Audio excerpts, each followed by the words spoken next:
Hello and welcome to Clinical Focus. This is Manda, And I'm Benjamin. and today we are going to talk to you about history taking, which is a very important skill that we need to develop as medical students and future health professionals. Now, history taking is examined as part of the OSCE, and the OSCE stands for the Objective Structured Clinical Examination. It's a practical examination that medical schools around the world use to gauge our clinical knowledge and ability to perform examination and clinical procedures. So what does the OSCE involve? That's a very good question. Now, each OSCE has 4 stations with 10 minutes each. Usually, the first station is about history taking. So you are presented with a very short scenario and you're supposed to take a history related to that scenario from either a simulated or a real patient. So you have about 8 minutes or so to take the history. The second station is about examination. So you are asked to perform an examination related to the previous station. And in the third station, usually it's about a clinical procedure. So you either going to do a clinical procedure or you explain a clinical procedure to the patient. And finally, the fourth station is called the integration station, in which we report and integrate our findings from the previous 3 stations. So if each station is under 10 minutes, 8 minutes as you said, obviously there needs to be a lot of structure involved in taking a history. Exactly. The key to the OSCE is practice. And not only practice, is to have a logical and systematic approach to history taking, examination, and other stations as well. So with history taking, which is the topic of today's episode, history taking is very important. And if you go through the literature, you might find that some books and some articles, they report that 60 to 90% of diagnosis is based only on history. And that's why it's very important to master this technique. So usually when you enter a room or when you first encounter any patients, either in an OSCE situation or in a hospital situation or in a GP clinic, you start by introducing yourself. So you would say, hello, my name is Manda, I'm a medical student, and your doctor asked me to have a chat with you about why you are here today. I'm going to ask you a few questions about your past medical history, your social life, any medications that you are on. Is this okay with you? It's very important to take consent from the patient. And even before you proceed further, you would confirm confidentiality. So you would say, everything you tell me is confidential.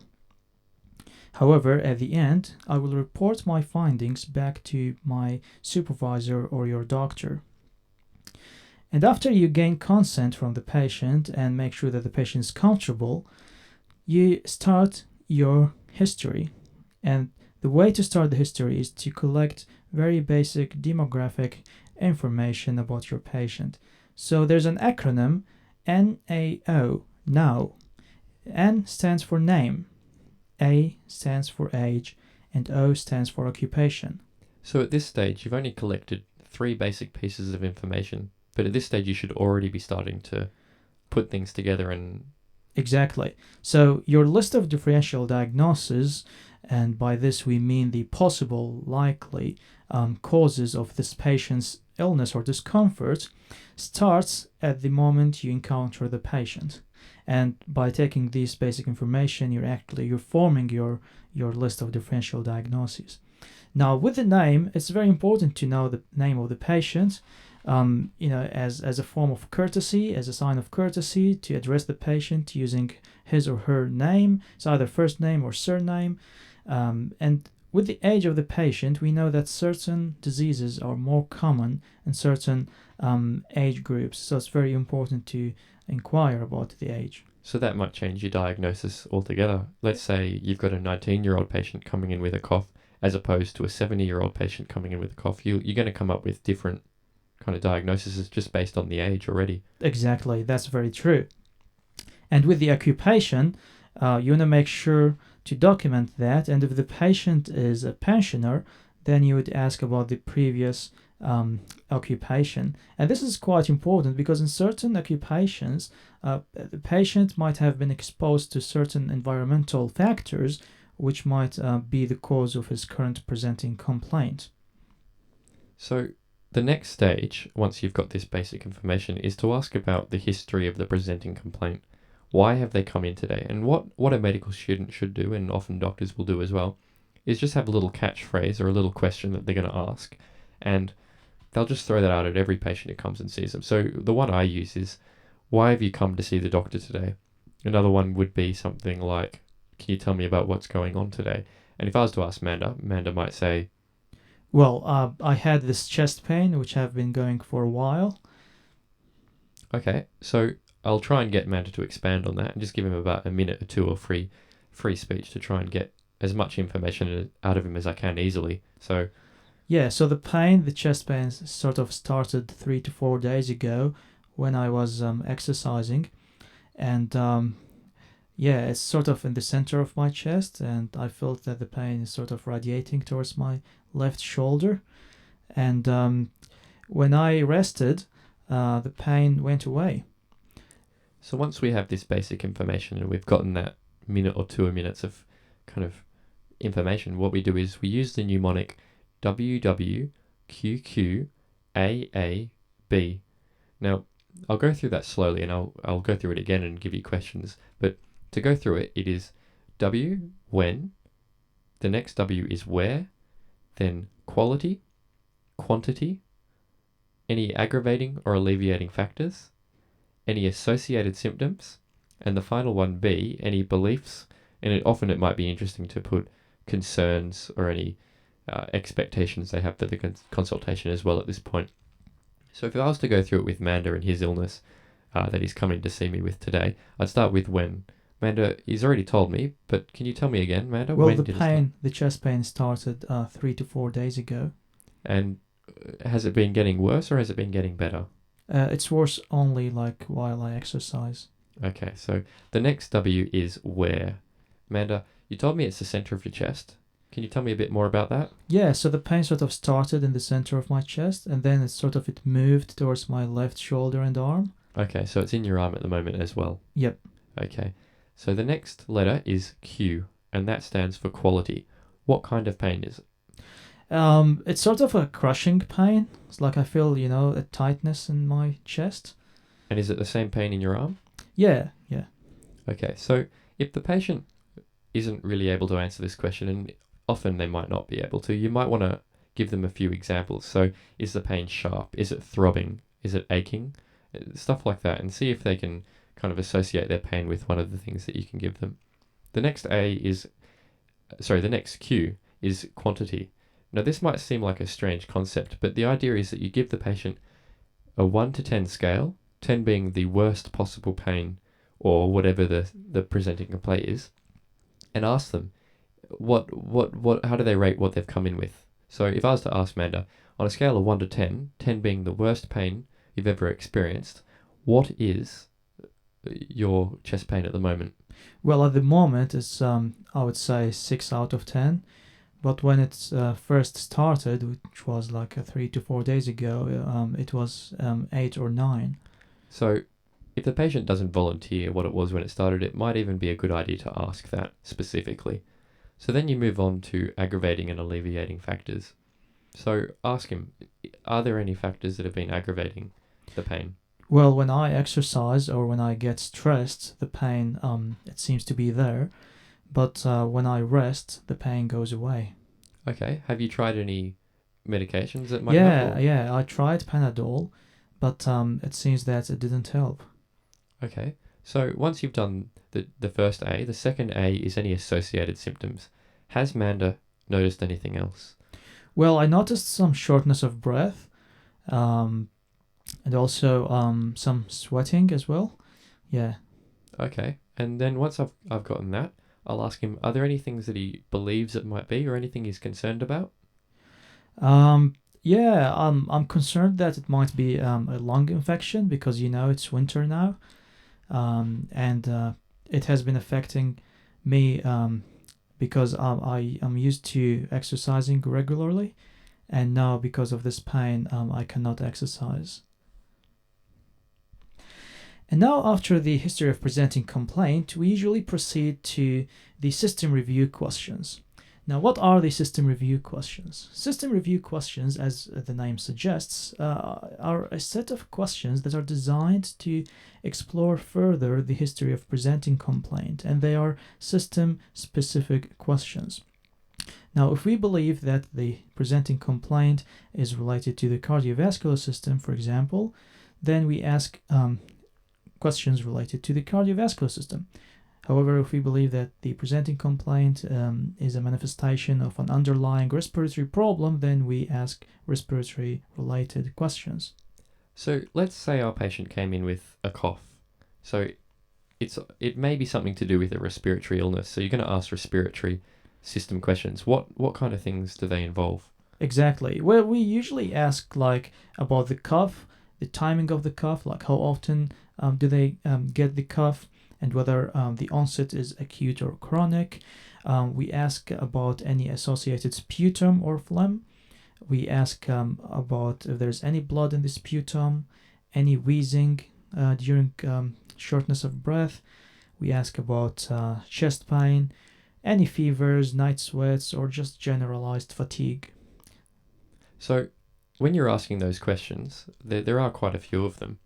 If they do react positively to them, so they do say yes, you might want to explore that a bit more. But in a normal sense, if they say no, they seems like they take up a lot of time. What do you have to consider here? Well, you ask questions about the system in question. Like if the patient presents with a sign or a symptom that's related to the cardiovascular system, you ask questions related to the cardiovascular system. However, if you have time during an OSCE station, or sometimes the presenting complaint is related to more than one system, then you ask a few questions from other systems to include or exclude certain differential diagnoses. Okay, so to start with history of presenting complaint and then the systems review, that's a good format to start. It helps you understand why the patients come in. But from there, the direction is really yours, and it might depend on whether the patient's given you certain information that might lead you into a certain things that you want to ask, but otherwise you might be more comfortable just going through a format that you've structured in your head before you went into the exam. So what I usually do as a default is I go into the medical history next. So I ask, has the patient got any other illnesses that they might want to mention? Do they have any childhood illnesses? And it's worth asking that specifically because they might not consider that to be relevant in what they have now. It's also important to note any surgeries. Has the patient undergone any surgeries? And also, once again, has the patient undergone any surgeries as children? And that might bring up things that they otherwise wouldn't mention, such as tonsillectomy or adenectomy. Also, it's important to note, has the patient been to hospital? Have they been admitted to hospital? Because they, once again, might not choose to give you that information when you ask about illnesses. It might be a good idea as well to ask if there's anything else that they think is relevant that they want to add. And once you've done the medical history, you want to move on to the family history. So in the family history, we're looking at the most important one to look at is first generation relatives. Are there any illnesses or diseases in their mother or father? So especially in older patients, the parents might have passed away, unfortunately, but it is important to ask when they passed away, what they passed away from, and kind of narrow down a few more details about that. Let's take the example that the father has died from lung cancer and he passed away, let's say in 2010 at the age of 54. It's important to find out that age. It's important to find out the year it was. And it's also important to find out when he was diagnosed with this condition, and gives you a bit more insight. Once you've dealt with the parents, it's important to look at the siblings and children, and there can be marks for these in OSCE examinations because people often forget to ask about them. They think that it might not be relevant, where it is very much a relevant factor. Another one that people do forget is the spouse. Now this person, if they are married, will spend a lot of time and their lifestyle will be very similar to their spouse's. So if the spouse has an illness related to heavy smoking over a very long period of time, obviously the spouse is somebody you'd want to consider asking about and asking a little bit about that. Now, there are things that are very relevant to a lot of conditions that are worth asking about in the family history. Now, I'll list you a few of them. High blood pressure being one, cholesterol, asthma, stroke, heart attacks or myocardial infarction, and cancer. And if these run in the family, then maybe it's worth exploring these a little bit more. Exactly, and these are just a few examples of risk factors that are associated with a lot of diseases that affect many systems around the human body. Now, with chronic diseases, we usually ask about how they are usually managed. Like, for example, if we take diabetes, for example, we usually ask the patient, how often do you check your blood sugar levels? How often do you take your insulin injections? And so forth. Now, the next part of history is medications. So you ask the patient, are you on any medications at the moment?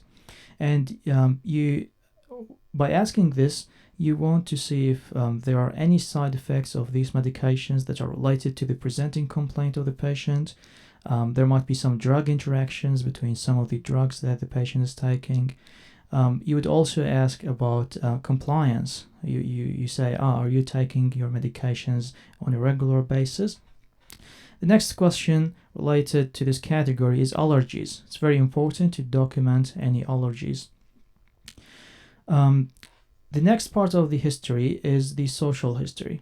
We know that any illness has a social and psychological aspect to it, in addition to the biomedical aspect. Now, with social history, you might like to start with smoking, because smoking is a huge risk factor for any disease. Now, with smoking, you would ask, do you smoke or have you ever smoked? Because some patients, they might have stopped smoking by the time you talk to them, but they might have been smoking for a while or a period of time before that. So it's worthwhile to ask this question. Now, if they are smoking, you should also inquire about how many cigarettes they smoke per day. However, when you report your findings back to your examiner or supervisor, it's recommended that you translate how many cigarettes the patient smokes per day into packages per year. So what's a normal pack year? How do you calculate that? So if a patient smokes 20 cigarettes per day for 1 year, this translates into 1 package per year. Okay, so let's take something a little bit more complex then. Would you also say that if the patient has smoked 30 cigarettes for a year, is that 1.5 pack years? Is that how it converts? Well, yes, exactly. So you do a very simple calculation and then you reach this conclusion. Now, the next part is alcohol intake. So you'd ask the patient, do you drink alcohol? And if yes, how much and how often? And there's this mnemonic, it's called the CAGE questions. CAGE is an acronym. Each letter stands for a question. And we usually ask these 4 questions to any patient with suspected alcohol problem. The first C stands for cut down. So we ask the patient, have you ever felt that you need to cut down on your alcohol intake? And if the answer is no, then it's not recommended that you go and ask the other 3 questions. Especially if you're in a clinical exam where you've only got 8 to 10 minutes to ask your entire history, so maybe it's not a good idea to go through all of them if there's no indication that the patient wants to cut down. Exactly. However, if you want to ask these questions, as I mentioned, the first question is, have you ever felt that you need to cut down? The second question, the letter A, stands for annoyed, or have you ever get annoyed by people or by your alcohol intake? It's like, have people ever annoyed you on that topic? The G stands for guilty. Have you ever felt guilty about your alcohol intake? And the last question, E, stands for an eye opener. Have you ever felt that you need an eye opener the first thing in the morning? An answer of yes to any 2 of these questions gives an indication that that the patient has a problem with his alcohol intake. The next part of social history is recreational drugs. This is a sensitive question to ask, and be careful when you approach a patient with this question. The way I usually do it is that I say, There's this question that we usually ask all of our patients, and I do apologize for this question because it's a sensitive question. And then I would ask the question, have you tried any recreational drugs? The next part of social history is to inquire about living circumstances of the patient. So you would ask, tell me about your living circumstances. Whom do you live with? And then you inquire about their accommodation. You inquire about any stress in their lives, it's either because of their families, their relationships, or they might have any financial problems. And then from there, you ask about depression. Have they ever been diagnosed with depression, and whether or not they are taking medications for that? The next part of social history is to ask about appetite. Tell me about your appetite. Has your appetite changed recently? And then you inquire about diet. Tell me about diet. How would you describe your diet? And you also would ask about weight. Tell me about your weight. Has your weight changed recently? You would also ask about exercise. Do you exercise? How often? And finally, you would ask about spirituality. You would ask the patient, are you a spiritual person? For example, do you go to church? Do you believe in God? And then you explore this further because it's quite relevant. So far it seems like there are a lot of components of this history exam, and it seems like it would be hard to fit it in 8 to 10 minutes. How do the different sections compare? So social history, which seems to be a very broad kind of lifestyle or holistic area of the history, how does that compare to history of presenting complaint or systems review? What should you be focusing on? Broadly speaking, if you look at the history as a whole, the history of presenting complaint along with the system review questions are the most important components of any history, and you should pursue these components of the history very early in your history taking station. But we should also remember that a lot of diseases have a social and psychological component, so it's still quite relevant to go through the social history. So a social history might help you to identify why illnesses are occurring and maybe even identify ways to prevent illnesses in the future. But in terms of dealing with the acute setting and the acute illness that the patients come in with, you're saying that the history of presenting complaint, systems review are the most important aspects of that. Exactly. In an acute setting, in an emergency situation, the social history might carry less less importance in the diagnosis. But in an OSCE situation where we usually get a chronic condition, it's still very relevant. And obviously there will be marks for each part of the history examination. Yep. Okay, so you've now reached all the questions that you should be aiming to ask in a history examination. At this point, you'd be looking at basically summarizing and putting the main points back to the patient and making sure that you've gotten everything that they wanted you to hear. Obviously, you don't want to really explain everything that they explained to you in the same detail. You want to stick to the main points and then go from there. You might want to ask, is there anything else you want me to add to that before I tell the doctor or before I pass it on to the doctor? And when you are, in fact, finished, just say thank you and be on your way. Exactly. And along the way, if you take a history from the patient, expect to be asked some questions, perhaps from the patient, and be ready to answer these questions. So this concludes our history taking session. And if you have any questions or concerns, or if you have any comments, please do email us on clinicalfocus@gmail.com. And there is also a Facebook group available that you're welcome to join. We encourage you to join it, in fact. And you can post your questions, concerns, or comments there as well, instead of emailing if you want.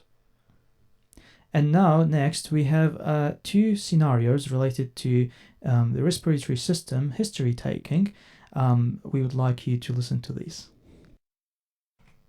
Alright, so for the next 30 minutes, we're going to take you through an example or 2 examples of taking a history.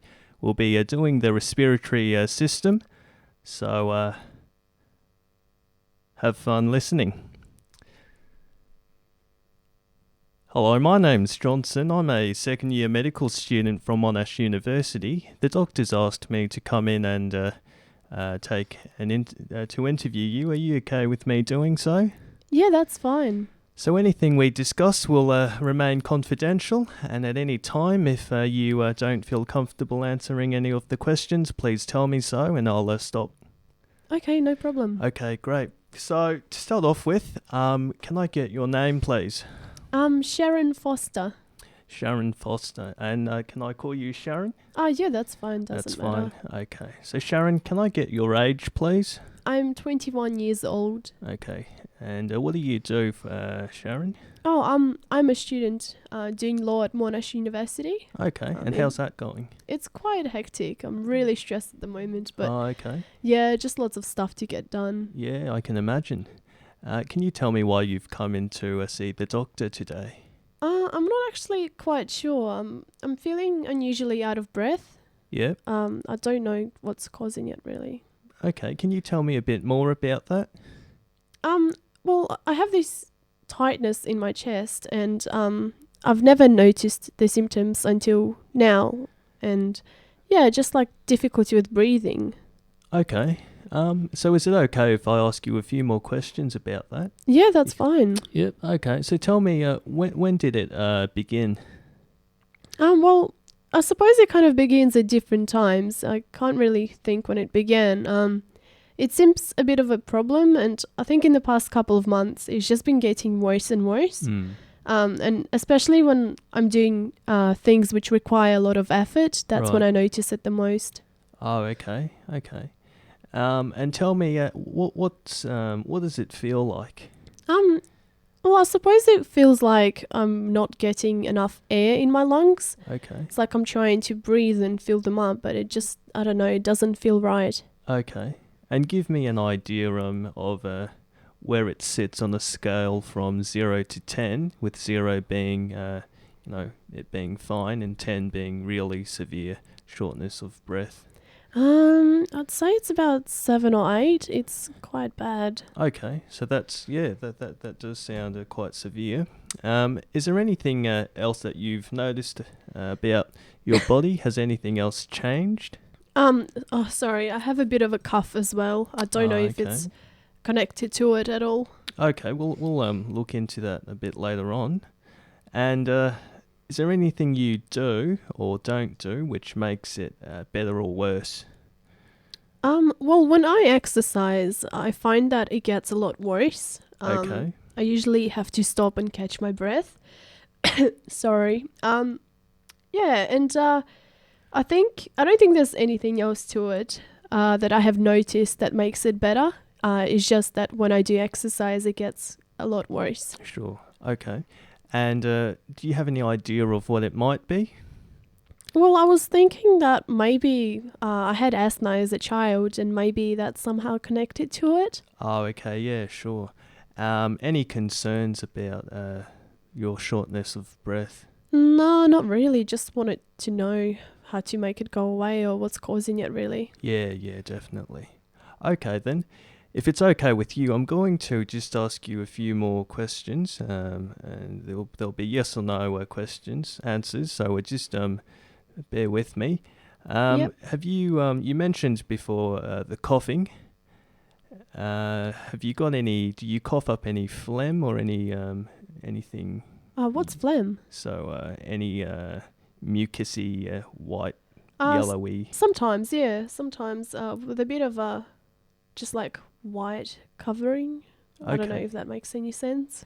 No, okay. And have you got any blood when you cough up that phlegm? No, I don't. No? Okay. What about wheezing? Any wheezing? Oh, yeah. When my cough gets quite bad after exercise, I think wheezing starts as well. Okay then. And any chest pain? No, just the tightness. Okay. Have you noticed any pain in your face? No. No pain in your face. And has the sound of your voice changed at all? No, nothing that I have noticed. Okay then. Any fevers? Nope. Night sweats? No, I don't think so, no. Okay, that's fine. I might move on and ask you a few things about your past medical history. Mm-hmm. You mentioned asthma before. Can you tell me a bit more about that? Well, it started when I was a child. I'm not quite sure what age I was. I think it was just like teenage years. And yeah, ever since then it comes on and goes off. Okay. And when did it stop? I think I still have it a little bit. Like the Okay. wheezing, it comes on when I have the Okay. cough, especially now. Okay. Was there any any other medical other medical issues that you had or you have at the moment? Well, I remember when I was little, I had my tonsils and adenoids removed. Okay. At the age of 8, I think it was. Okay. I don't know if that's connected though. Okay. And have you got any other any surgeries in the past? No surgeries. No, just apart that. from the tonsils. Okay, great. And what about things at home? How are things at home? Just general. I'm currently living at university dorms with Yep. other students. I do see my family on weekends and just catch up with life, and we do get along quite well. Yeah. Okay. And tell me a bit more about the health of your parents and your. Have you got any brothers and sisters? Well, my father died when he was 54. Okay. He I'm sorry died. to hear that. Yeah, it's been a bit difficult, but he died from lung cancer. Okay. And he was diagnosed when he was 51, I think. Okay. Mother is still well. She's 56 years old. I'm trying to think about the medical history. Well, my sister, who's aged 18, she also had bad asthma Okay. when she was very young. I'm not sure when it started, though. Okay. Probably teenage years as well, like me. Okay. And did your father, was he a smoker? Oh, yeah, he was. Okay. Dad was always a smoker. Okay. Okay then. And so you mentioned before about staying over at the uni dorms. How's that going? Oh, it's good. It's quite. I guess it's good being independent and learning how to survive on my own. Yeah. I can imagine that law school would be pretty stressful at sometimes, eh? Yeah, even having that room to go to after classes doesn't really help because I think about all the work I have to get done. Yep. So Okay. it is quite stressful. Yeah. And how are finances? Financially things are okay. Yep. And I do get along with people I live with. Okay, good. So that's you've got that's friends good. and Yep. you've got the support there. I suppose, yep. Yep. And you see your family often? On weekends. Okay. Or just like whenever they're free to catch up with me. Sure. Okay. Now, I need to ask you a few extra things. These are questions we ask everyone we see, so please don't get offended if any of these questions sound a bit personal. Oh, that's all right. Okay. So, do you smoke at all? Yeah, I do. Okay, and how much do you smoke? About a pack a day. I've been smoking for about 18 months now. Okay, and has that changed at all? Has that amount changed at all? No, it's No? usually the same, yeah. Okay. And are you on any drugs at the moment? Any medications? The over-the-counter ones or prescription? Yeah, so have you got any prescribed medications? I'm taking microgynon, the oral contraceptive. Okay. And are you taking any recreational drugs? No. No? And I don't usually buy any over-the-counter medicine either. Okay. Any herbal therapies or vitamins or anything like that? No, not really, no. Okay. So just the oral contraceptive? Yeah. Okay. Yep. Okay, that's fine. And do you drink alcohol? I do. Okay. How much do you drink? Oh, well, I do drink twice a month. If I had to describe it, I'd say it's 7 to 8 standard drinks. Okay, so is that 7 to 8 drinks every time you drink? Yes, yeah. Twice a month? Twice a month. I'd say, Okay. yeah. Well, it kind of depends on the time of the year, you know. Yeah, yeah. Okay. Have you got any allergies? No allergies. No allergies. Okay. Fantastic. Thanks for that. Okay, so I think that's all the information that I needed to ask you about today. Thank you very much for letting me interview you. Oh, that's okay. What I'll do now is have a discussion about have a discussion with the doctor, Mm-hmm. and he'll come back and talk to you. Okay. All right, so it was good talking to you. Have a nice day. Oh, you too. Thanks for that. All right, thank you very much. Okay, so that was an example of taking a medical history with a focus on the respiratory system. Some things to just be cautious about was the fact that this young lady was taking the oral contraceptive while also smoking, and we know taking the pill while also smoking does increase the risk of blood clots and cardiovascular accidents. Obviously, there's a correlation between smoking and the high stresses she experiences as a law student at university, and a likely diagnosis would be bronchitis exacerbated by her asthma. Okay, so now we're going to move on to our second respiratory history taking exam. So this case will be we'll highlight some other important things to look out for in an exam. So here we go. Hi, how are you going? Hi, I'm good. How are you? That's good, thank you. My name's Johnson. I'm a second year medical student from Monash University. The doctors asked me to come in and take a history from you. Is that okay? Yeah, that's fine. Okay, fantastic. Anything we discuss will remain confidential, with information being shared between you, myself, and the doctor only. Mm-hmm. Okay. So, is there anything that you'd like to say before we begin? Could you get me a glass of water, please? Yeah, that's fine. All right. To begin with, can I get your full name, please? Dorothy White. Okay, Dorothy. And is Dorothy okay? Oh, yeah, that's okay. Okay, Dorothy, how old are you? I'm 64 years old. 64 years old. And what do you do for a living, Dorothy? I work at a local sawmill. Okay, and how's that going? It's quite difficult, especially now since I'm getting old. I feel short of breath. Yep. But I have been doing it for years. Sure. So Yeah. I guess it's a job that I enjoy, yeah. Okay, so Dorothy, why have you come in to see the doctor today? I feel short of breath, and it gets quite bad when I try to hurry, for example.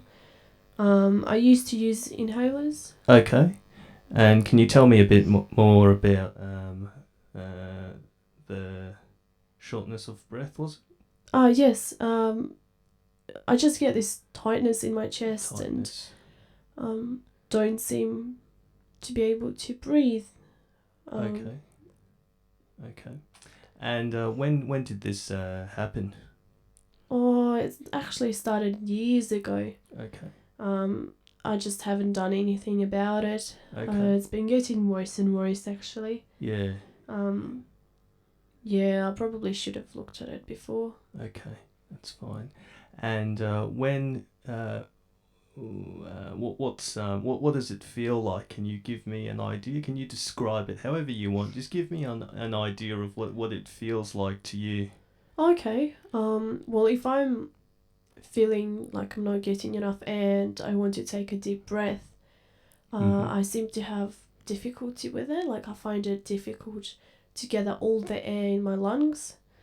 Okay. And as a result, I end up having lots of short breaths. Right, okay. And on a scale of 0 to 10, 0 being no problem breathing at all, and 10 being very severe difficulty breathing. Can you give me an indication on where it sits on the scale?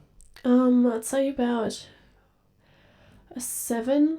Okay, so it sounds severe, pretty severe. Yeah. Yeah. It probably started with a 5, I'd say, but Okay. over the years it's gone up to a 7. Sure. Okay. And is there anything else that you've noticed? Any other changes in your body that you've noticed? No, not really. No. So Anything it's else? Just the, yeah, sorry. just the breathing difficulty. Okay, that's fine. Is there anything you do that makes it better or worse? I remember using inhalers I've been using inhalers for a number of years now, Okay. and they have always helped make it a lot better. Okay. But now nothing seems to help, Sure. and I don't quite know what to do. Yeah, definitely. Okay. And is there have you got any ideas about what it might be? No, well, it could be asthma from the sawdust at work, I suppose. Yeah, okay. But That's I fine. don't know what else it could be. Okay. And is it impacting on you in any way? Oh, it's quite difficult. I mean, everyday life, not just work. Difficulty getting to the shops. Sure.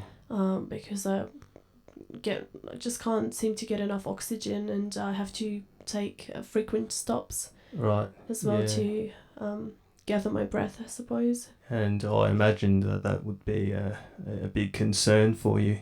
Yeah, it's quite annoying. Yeah, definitely. Okay, then.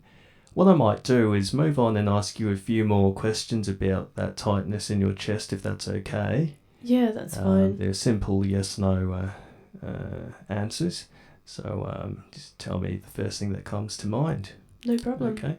So do you cough as well? Yes. Yep. Okay. And when you're coughing, do you cough anything up with your cough? Oh, sometimes. Yeah. What do you cough up? Just mucus. Mucus. Okay. Can you tell me what that mucus looks like? Or just general sort of white covering. Okay. Transparent. Okay. I'm not quite sure. Okay. And do you cough up mucus every time you cough? Not every time. It depends how difficult the coughing fit is. Okay, that's fine. Is there any blood when you cough? No, I haven't noticed any. Okay, that's fine. Wheezing? Well, for years actually. Yep. Okay. Yeah, it's just I think it got worse with my job as well at the sawmill. Okay. And any chest pain? It's not chest pain, I'd say. It's more like a tightness. Okay. Yeah. Okay. And have you got any pain in your face? Any? No. No. Okay, that's fine. Have you noticed a change at all in the sound of your voice? No, it stayed the same for years. Okay, that's great. And what about any fevers or night sweats? No, haven't got those No either. fevers? No. No night sweats? No. Okay, that's fine. I might ask you a bit about your past medical history. Can you tell me about any childhood illnesses or any previous or current illnesses that you've had or that you've got at the moment? I don't have any illnesses in particular, but I have had like a couple of accidents at work as well. Oh, okay. Well, I've had a crush injury which resulted in the amputation of my right finger. Okay. On my right hand. Okay. And how long ago did that happen? 10 years ago. Okay. It's been, yeah, I'm quite used to it now actually. Okay. Forget it's there, but asthma as well. Sure. Okay. And has asthma been have you had asthma right from childhood? It's no, I wouldn't say from childhood. more teenage years, and Okay. I think it's gotten worse from the sawdust. Oh, okay, that's fine. Any surgeries? Uh, Not really any surgeries. I've just had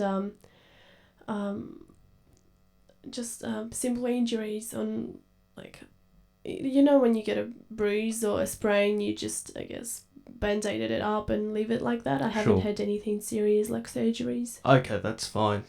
And how are things at home? Well, currently I'm living alone. Okay. My dad died when he was 60. Okay. It was a tractor accident. Oh, okay. I'm sorry to hear that. And Oh, that's alright. It was a while ago. was he healthy otherwise? Oh yeah, he was really Yeah. healthy. Okay. Compared. Yeah.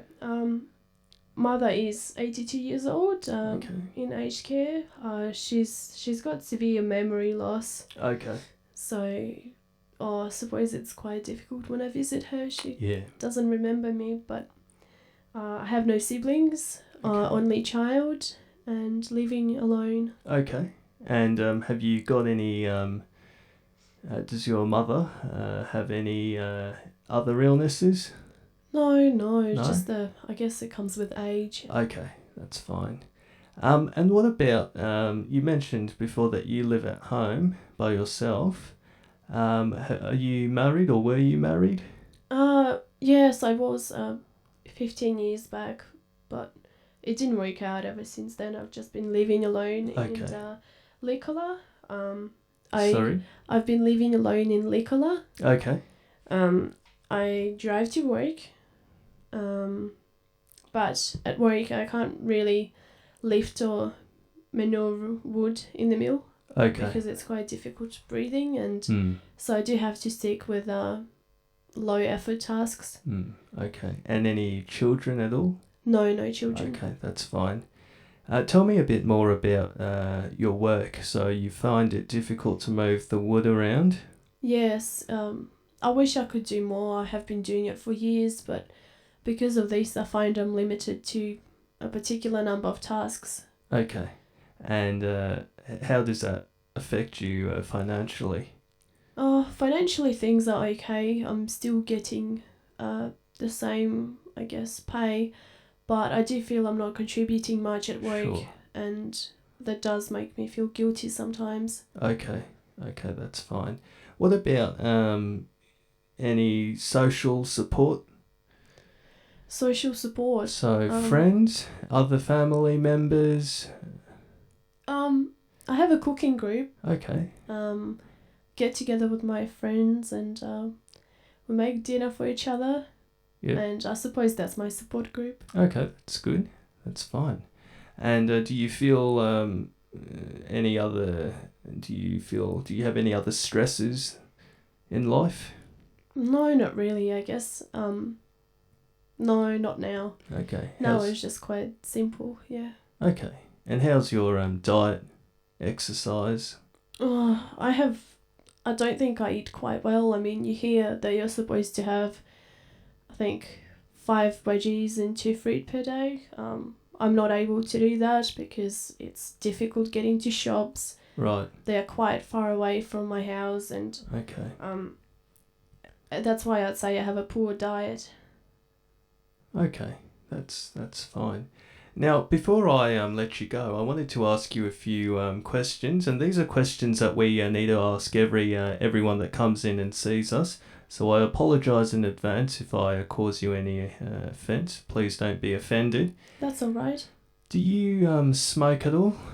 Yes. Well, not now, but yes. Okay. So how much did you used to smoke? I'd say 25 cigarettes per day. Okay. I did quit when I was 60 years old, so... When you were 60 years old. Okay. And did that amount of smoking change at all, or was it pretty constant? Oh, constant. Okay. Just when I had breaks at work. Okay. And do you drink alcohol? No, I'm not No? a drinker, no. Okay. What about any drugs you're taking? I used to take inhalers, for asthma. Okay. And sometimes I've used a course of, I think it's called prednisolone. It's a Yep. drug used for severe asthma. Okay. But that's about it. I don't Okay. usually take any drugs, no. Are you still on those medications at the moment? No. No. Okay. What about any recreational drugs? No. No. Any over the counter? Because I can't even get to shops, I Okay. don't end up buying anything. Okay. So no. No.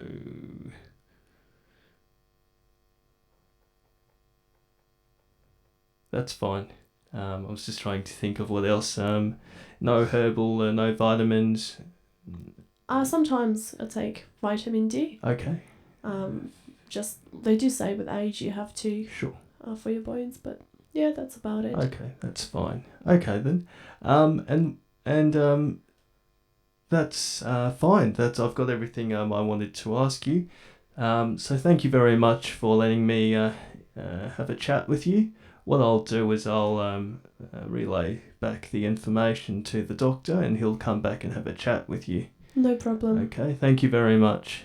Thank you. Okay, see you later. Okay, so that was the second respiratory history exam. So this case highlights the importance of occupation when taking a history from a patient. Never forget to ask them what they do for a living, because often that can give you hints and clues to what the likely diagnosis is. So for this lady, a likely diagnosis might be an interstitial lung disease due to her work at the sawmill, as well as her asthma. All right, so I hope those were helpful. Hopefully you got something out of the two exams, and look forward to seeing you guys next time. Thank you very much.